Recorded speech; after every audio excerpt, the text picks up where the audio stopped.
গাজায় চলমান আগ্রাসনের অবসান ঘটাতে চলতি সপ্তাহেই বৈঠকে বসেছিলেন মার্কিন প্রেসিডেন্ট ডোনাল্ড ট্রাম্প ও ইসরায়েলি প্রধানমন্ত্রী বেনিয়ামিন নেতানিয়াহু।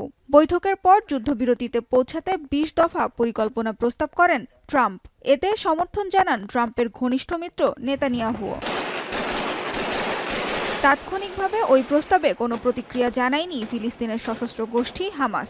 এবার ট্রাম্পের পরিকল্পনার জবাব দেওয়ার কথা জানালো গোষ্ঠীটি। হামাসের রাজনৈতিক ব্যুরোর সদস্য আহমেদ নাজাল জানান, ট্রাম্পের প্রস্তাব নিয়ে আলোচনা চলছে। এ বিষয়ে শিগগিরই সংগঠনের অবস্থান পরিষ্কার করা হবে।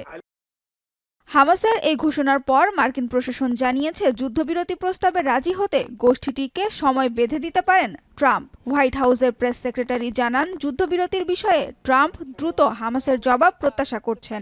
The president made it very clear he wants to hear back from them very soon. I will leave it to the president or the Secretary of State to speak on that, but we expect and we hope that Hamas will accept the plan that was proposed by Special Envoy Witkoff. It's a good plan, and as you know, it's been applauded by leaders all over the world. এদিকে গাজায় যুদ্ধ বন্ধে ট্রাম্পের সর্বশেষ পরিকল্পনায় আশা প্রকাশ করেছেন রুশ president Vladimir Putin. চলমান ইসরায়েলি আগ্রাসন বন্ধে মার্কিন প্রেসিডেন্টের প্রস্তাব সমর্থন করতে প্রস্তুতির কথাও জানিয়েছেন পুতিন। তবে জুড়ে দিয়েছেন শর্ত। জানিয়েছেন, ট্রাম্প যদি দ্বিরাষ্ট্রীয় সমাধানের ভিত্তিতে ফিলিস্তিন রাষ্ট্রের প্রতিষ্ঠা করে তবেই রাশিয়ার সমর্থন পাবে। В том числе имею в виду, конечно, и Хамас.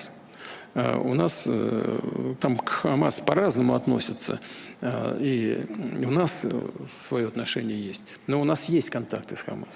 কিন্তু ট্রাম্পের গাজা শান্তি প্রস্তাব পরিকল্পনার ২০ দফার মধ্যে দ্বিরাষ্ট্রভিত্তিক সমাধানের কোনো উল্লেখ নেই। সানজিদা ইসলাম তন্নি, এখন বিশ্ব। বিশ্বের সর্বাধুনিক প্রযুক্তিতে প্রস্তুতকৃত Arik silver wash detergent powder ৫০০ গ্রাম মাত্র ৭০ টাকা। রিমার্ক।